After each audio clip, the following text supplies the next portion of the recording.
A thunderous bang rattled the thin metal door of apartment 14B, as if something, or someone, on the other side was desperate to get in.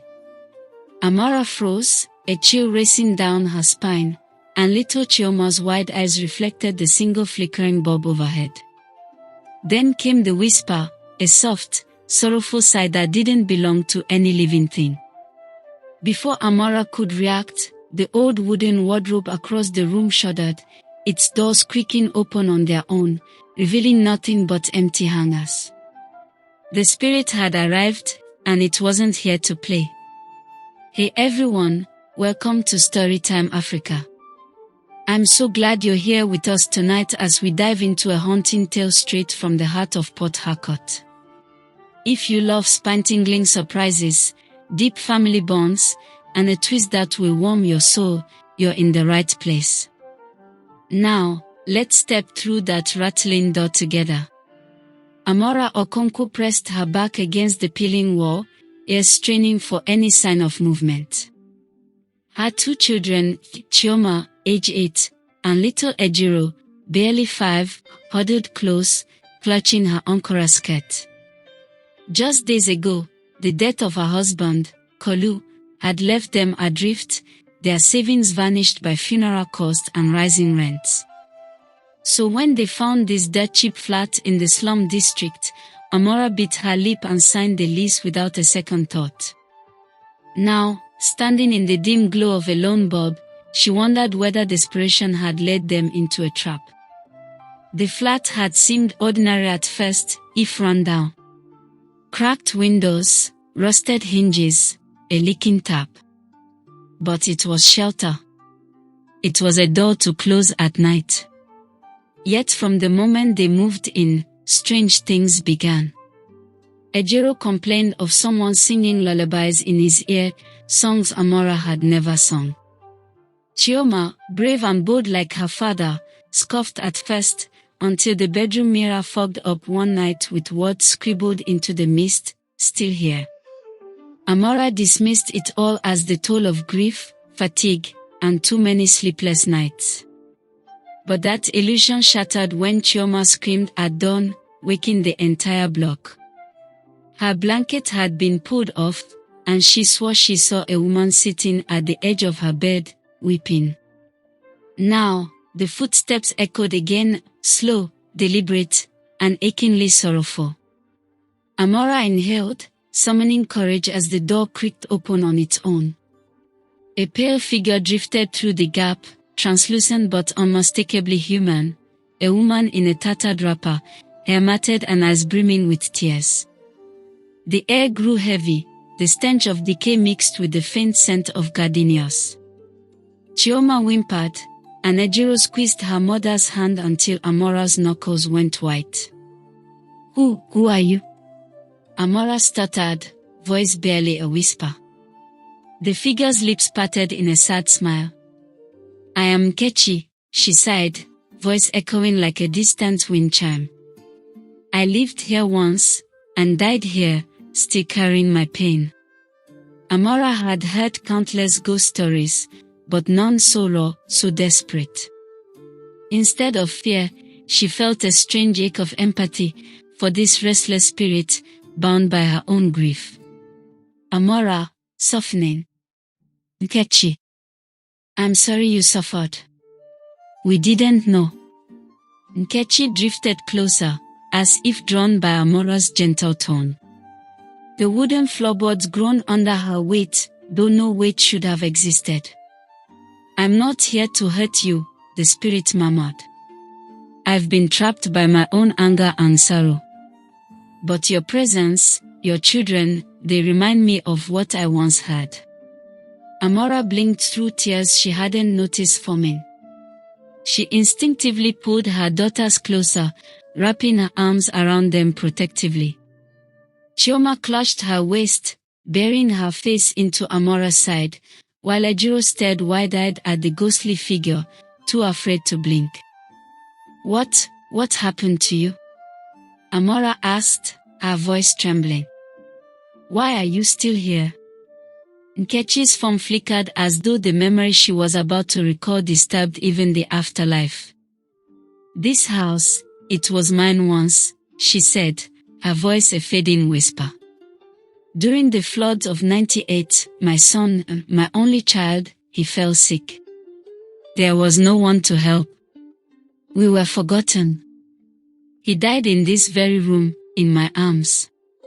And I couldn't let go." Amara felt the room shift, its weight heavier now, sorrow thick in the air. Rain lashed harder against the windows, but she held her ground. "No one deserves to be forgotten like that," she whispered. Nkechi looked up, her face transparent but filled with anguish. "I thought if I stayed, I could somehow bring him back. That someone would hear me. But time just blurred everything. And then I became the story people whispered about, the ghost in 14B.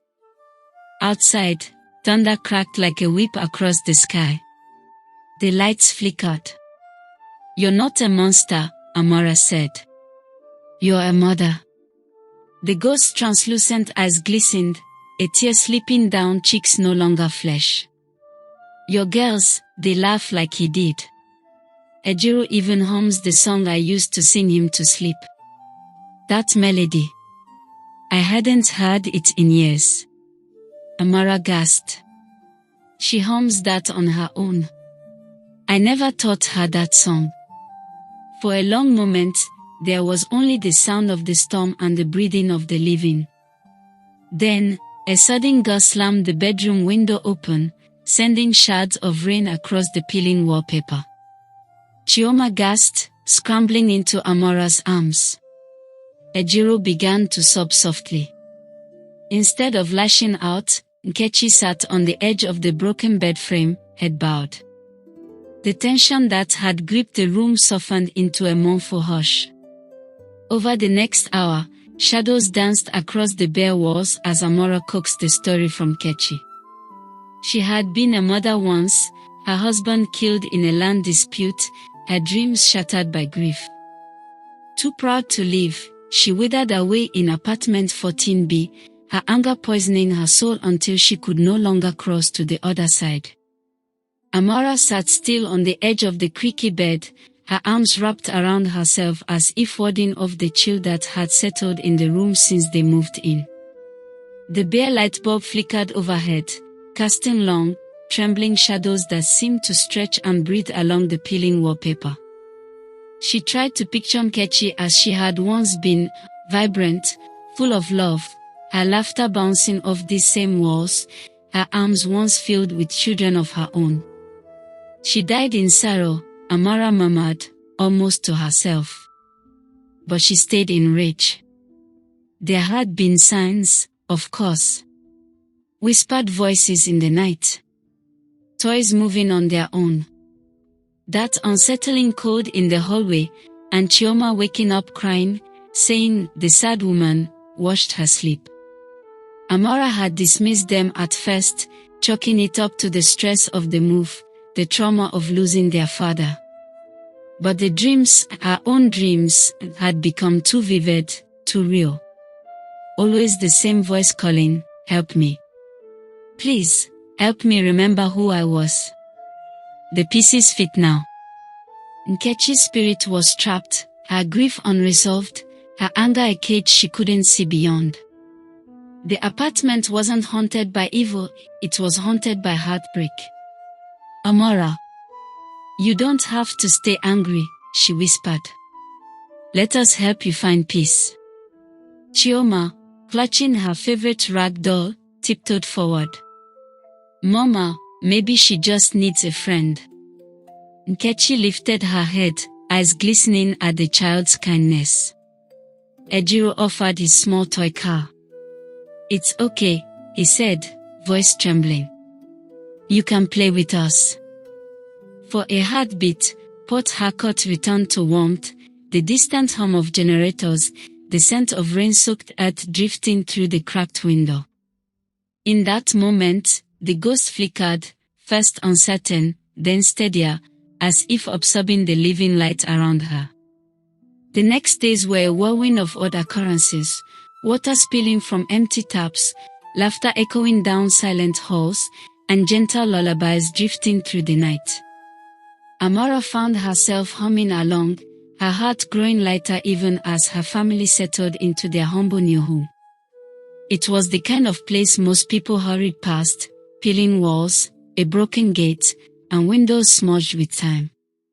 But for Amora, Chioma, and little Ejiro, it was a second chance. The world had not been kind in recent years. After their father's passing and the family's eviction from their old flat, they had bounced between relatives, each more reluctant than the last.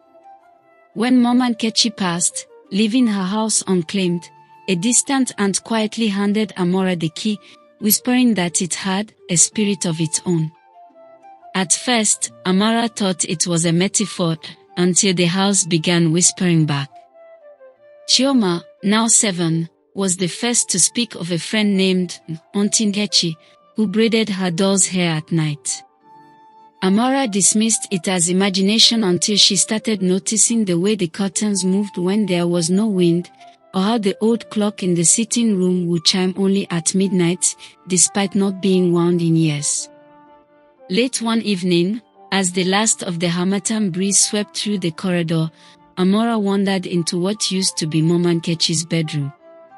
It smelled faintly of lavender and something older, like forgotten pages and dreams. She moved the wardrobe to clean behind it and stumbled upon a dusty journal wedged tightly into a crack in the wall. Intrigued, she pulled it free. The leather was cracked with age, the edges frayed. Inside, flowing script filled the pages in a neat hand, Nkechi's handwriting, still elegant despite the years. As she flipped through the entries, Amora's eyes widened. The journal didn't speak of simple days or pleasant memories. It was filled with sorrow. Pages described a woman burdened by choices she couldn't undo, anger she couldn't tame, love she had pushed away. I hurt them, one entry read. I hurt him in ways I can't name. My voice became thunder, my silence became a storm. And when the day came that he left, it was too late to take the storm back. Tears welled in Amora's eyes as she read entry after entry, a portrait of pain painted in ink. But it was the final page that held her breath captive. If anyone ever reads this, I'm sorry. For the pain I caused, for the life I let slip away. All I want now is peace. All I want is forgiveness. Heart pounding, Amora read the words aloud, barely above a whisper, as though the house itself were listening. Amora, tears in her voice. I forgive you, Nkechi. May you find rest. At that word, the air shimmered. For a moment, everything went still. The humming stopped. The night held its breath. Then, in the soft golden light that suddenly filled the room, a figure emerged, translucent but whole.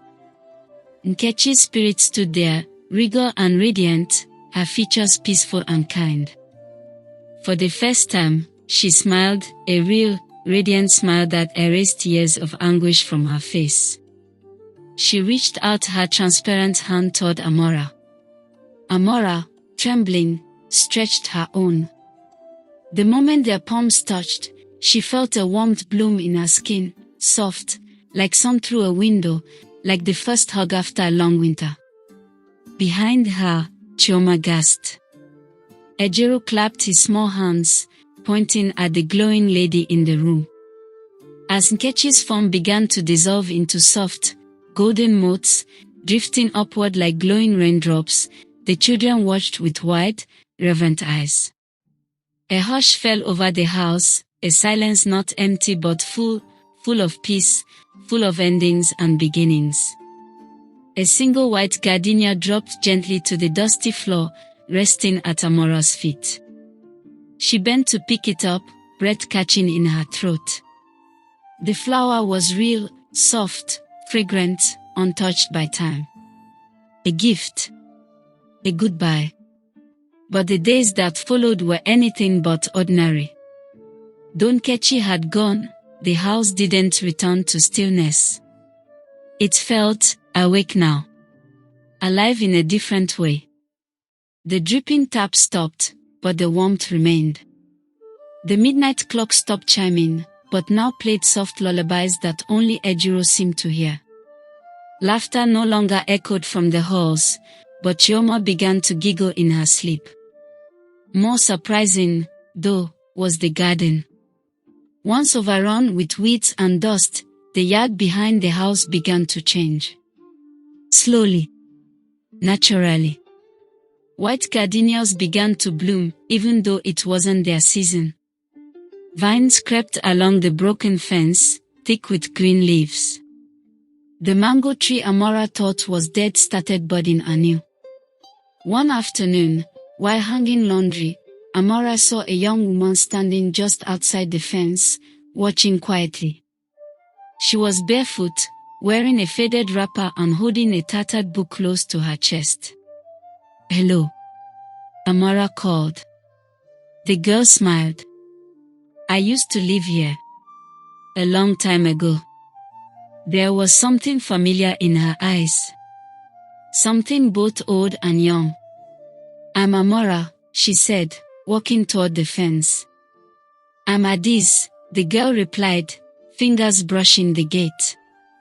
"My grandmother was Momangechi. She used to say the house would choose who was worthy of it. That it would protect them. You them." Amora blinked, stunned. "You believe in all this?" she asked, gesturing to the garden, the flowers still blooming from a vase on the window. Adiz nodded. "I've seen what grief can become when it has no voice. But I've also seen what forgiveness can grow." Before Amora could speak again, Adiz pressed the tattered book into her hands. "This belongs to you now. Finish it." Then she turned and walked away, fading like mist in morning sun. Inside the book were more journal entries, but these were different. Blank pages filled slowly, not in ink, but in golden script. Amora watched, wide-eyed, as words appeared across the page. "The story isn't over. The house still remembers. And so must you." That night, she sat beneath the mango tree, gardenia in her hair, Chioma resting against her side and Ejiro sleeping in her lap. She didn't know what tomorrow would bring, but she knew one thing for certain. Forgiveness had opened a door. And something else was waiting to step through it. The spirit's form began to dissolve into soft, golden motes, drifting upward like glowing raindrops. Chioma and Ejiro watched in awe as their new friend ascended, leaving behind a single white gardenia on the dusty floor. After that night, peace settled over apartment 14B. The winds no longer slammed doors, and laughter replaced the mournful sighs. Amora felt a gentle presence sometimes, a reassuring brush of air or the faint scent of gardenias, reminding her that healing is a journey shared by the living and the dead. The days that followed were filled with quiet transformation. The neighbors, once wary of the single mother and her children, began to stop by more often, dropping off bowls of jollof rice, chatting over laundry lines, and sometimes sitting with Amora on the stairs after sunset. The apartment no longer felt cold. It was warm with life, with memory, and with something unseen yet comforting. It started when Chioma, while coloring on the living room floor, glanced up suddenly and whispered, "Mama, the lady with the sad eyes says thank you." Amora froze, her hand tightening around the kitchen towel. She didn't respond right away, just walked to the window and looked out, heart thudding. But later that night, as she closed her eyes, she heard the softest of lullabies, one she hadn't sung since her husband's burial. And she knew. Nkechi, the spirit who once haunted them, had found peace. Ejiro, ever the curious one, began drawing pictures of a shining woman standing near the balcony, always with a gardenia in her hand. Amora didn't dismiss it. Instead, she taught them to say a prayer of gratitude every evening. It wasn't about fear anymore, it was about reverence, about acknowledgement. Something had shifted in their lives, and they were no longer alone in their healing. One afternoon, Amara gathered the courage to visit the small community archive. She asked about the building's history and learned that years ago, a young woman named Nkechi had lived and died there. A story of betrayal, of abandonment, and of a life cut short. Amora sat in silence as the old archivist spoke, holding back tears. She realized the spirit had never wanted revenge. She had simply wanted to be remembered. To be understood. Amora returned home that evening with a small framed photo the archivist had let her keep. It showed Nkechi smiling under the sun, her arms around two younger siblings. Amora placed it gently in a quiet corner of the living room, beside the gardenia bloom. From then on, apartment 14B became something more than a home. It was a space where sorrow and joy could exist together. Where laughter echoed in hallways once filled with weeping. Amora cooked more, sang louder, and danced barefoot with her children when the rain tapped gently on the windows. As dawn broke over Port Harcourt, Amora stepped onto the small balcony with her children, the city's vibrant chaos unfolding before them. She placed the gardenia in a chipped clay pot and watched as its petals caught the first light. Amora, smiling. Letting go of pain doesn't mean forgetting. It means opening your heart to what's next. Chioma grinned, twirling in her yellow dress, and Ejiro ran inside to fetch his toy car. Amora took a deep breath, feeling the weight of grief lift from her shoulders. Somewhere, Nkechi had found her way home.